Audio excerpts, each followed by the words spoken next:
Malam itu, langit Surabaya tertutup awan tebal, menciptakan suasana yang kelam dan mencekam. Angin malam berhembus kencang, membawa aroma laut yang bercampur dengan bau busuk yang tidak biasa.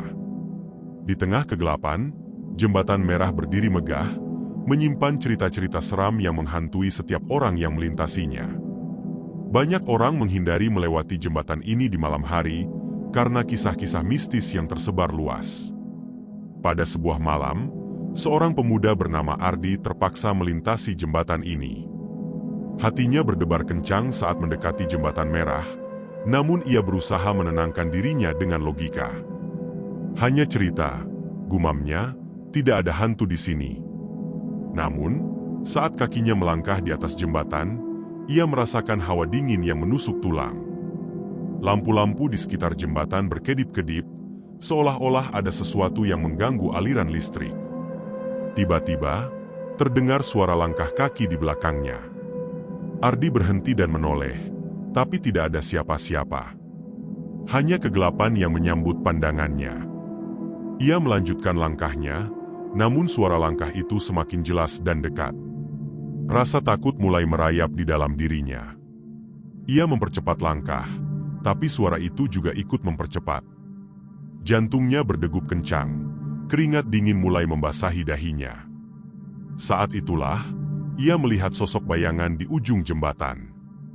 Sosok itu berdiri diam, mengenakan pakaian kuno yang lusuh. Wajahnya tidak terlihat jelas karena tertutup rambut panjang yang kusut. Ardi terpaku, tidak mampu bergerak atau berteriak. Sosok itu mulai berjalan ke arahnya dengan langkah perlahan namun pasti. Setiap langkahnya menghasilkan suara berdecit yang membuat bulu kuduk Ardi merinding. Tiba-tiba, sosok itu berhenti dan mengangkat wajahnya. Mata kosong yang tidak memiliki bola mata menatap Ardi dengan tajam. Sebuah senyuman menyeramkan terukir di wajahnya, memperlihatkan gigi-gigi yang menghitam dan berantakan. Ardi mundur beberapa langkah, tapi kakinya terasa lemas.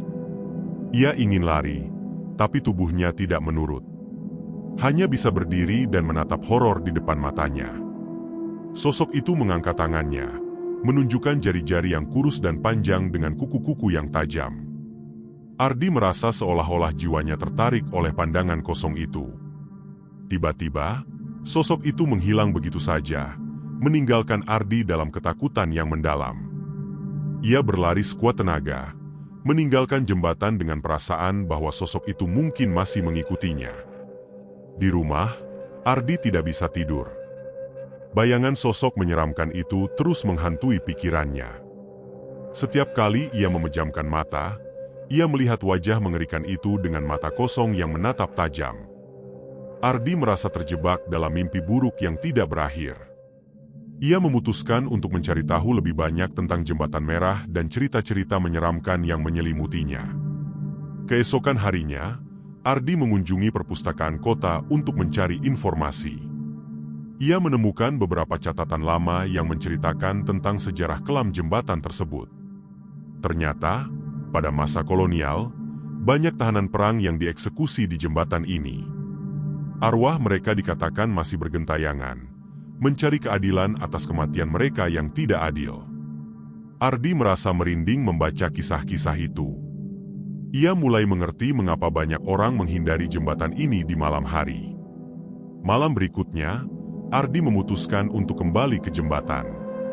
Kali ini, ia membawa kamera dan perekam suara, berharap bisa menangkap bukti dari apa yang ia alami. Saat tiba di jembatan, suasana kembali mencekam. Angin malam berhembus kencang, membawa suara-suara aneh yang tidak bisa dijelaskan. Ardi mulai merekam, berusaha mengumpulkan keberanian untuk menghadapi ketakutannya. Tiba-tiba, Camrayon Guia Pegon-Mati Sendiri. Layar menunjukkan gangguan dan suara aneh mulai terdengar dari perekam suara. Ardi merasa ada sesuatu yang tidak beres. Ia mendengar suara bisikan yang tidak jelas, seperti suara orang yang sedang merintih kesakitan. Kemudian, muncul lagi sosok bayangan di ujung jembatan. Kali ini, sosok itu tidak sendirian. Ada beberapa bayangan lain yang berdiri di sekitar sosok utama. Mereka semua menatap Ardi dengan tatapan kosong. Ardi merasa seolah-olah jiwanya tertarik ke dalam kegelapan yang dalam dan dingin. Ia mencoba bergerak, tapi tubuhnya terasa kaku. Hanya bisa menatap dengan ketakutan yang mendalam. Sosok-sosok itu mulai bergerak mendekat. Langkah mereka lambat tapi pasti.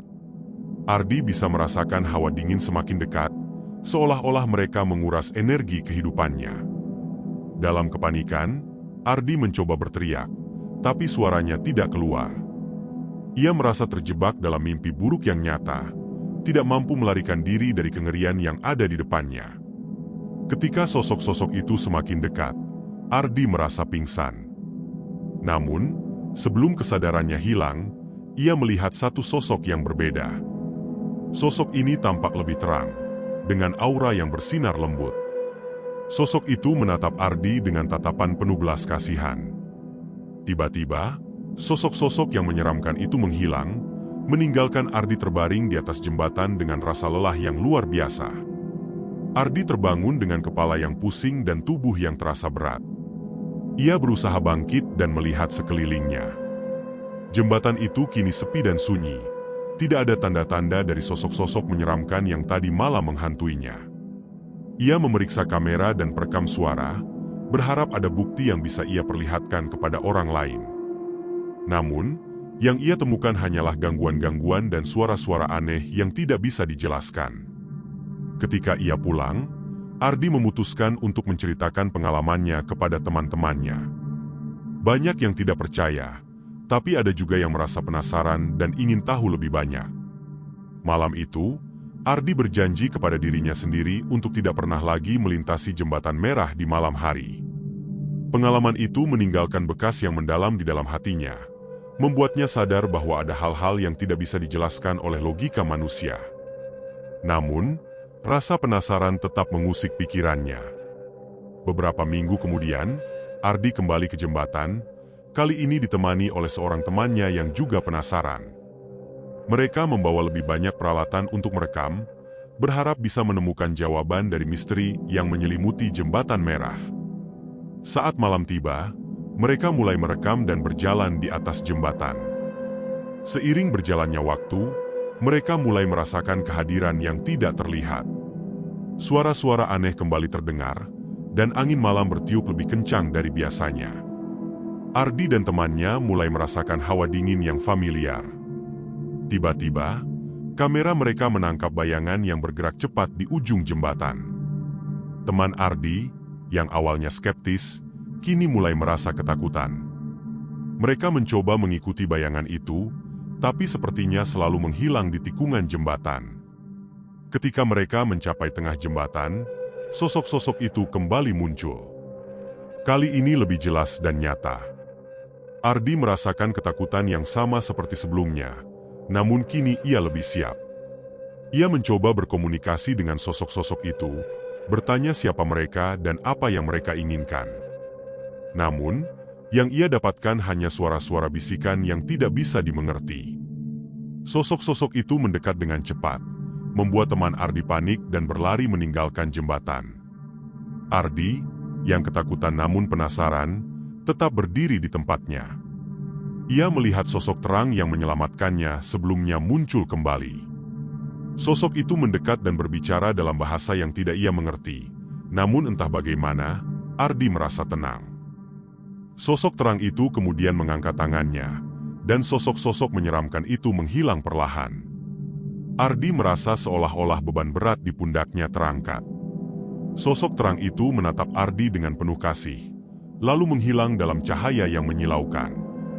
Ardi terdiam, merenungkan apa yang baru saja ia alami. Ia tahu bahwa jembatan merah menyimpan lebih banyak misteri daripada yang bisa diungkapkan oleh kata-kata. Dengan langkah perlahan, Ardi meninggalkan jembatan, membawa serta pengalaman yang tidak akan pernah ia lupakan. Ia berjanji untuk menghormati tempat itu dan arwah-arwah yang masih gentayangan di sana. Dalam hari-hari berikutnya, Ardi sering bermimpi tentang sosok terang itu. Ia merasa ada pesan yang belum tersampaikan. Suatu malam, dalam mimpinya, sosok terang itu muncul dan berkata, "Jangan takut, kamu telah membuka mata banyak orang tentang kebenaran. Lanjutkan pencarianmu, dan kamu akan menemukan jawaban yang kamu cari. Ardi terbangun dengan perasaan baru. Ia tahu bahwa perjalanannya belum selesai. Dengan tekad yang kuat, ia memutuskan untuk terus menyelidiki misteri Jembatan Merah, tidak hanya untuk dirinya sendiri, tetapi untuk arwah-arwah yang mencari keadilan dan kedamaian. Meskipun jalan di depannya penuh dengan ketakutan dan ketidakpastian, Ardi tahu bahwa ia tidak sendirian. Setiap malam, ia kembali ke Jembatan Merah, mencoba memahami lebih dalam tentang kisah-kisah kelam yang menyelimutinya. Ia berbicara dengan penduduk setempat, mendengarkan cerita-cerita mereka, dan mencatat setiap detail. Perlahan tapi pasti, ia mulai mengungkap lapisan demi lapisan misteri yang telah lama tersembunyi. Malam-malam yang ia habiskan di jembatan itu tidak selalu penuh dengan ketakutan. Kadang-kadang, ia merasakan kehadiran yang damai, seolah-olah ada arwah-arwah yang bersyukur atas usahanya. Ardi merasa bahwa ia telah menjadi bagian dari cerita itu, bukan hanya sebagai saksi, tetapi sebagai penghubung antara dunia nyata dan dunia gaib. Jembatan Merah kini bukan lagi hanya tempat yang menakutkan baginya, tetapi juga tempat yang penuh dengan sejarah dan cerita. Ardi merasa terhormat bisa menjadi bagian dari perjalanan ini, dan ia bertekad untuk terus berjalan di jalan ini, apapun yang terjadi. Karena ia tahu, di balik setiap kegelapan, selalu ada cahaya yang menunggu untuk ditemukan.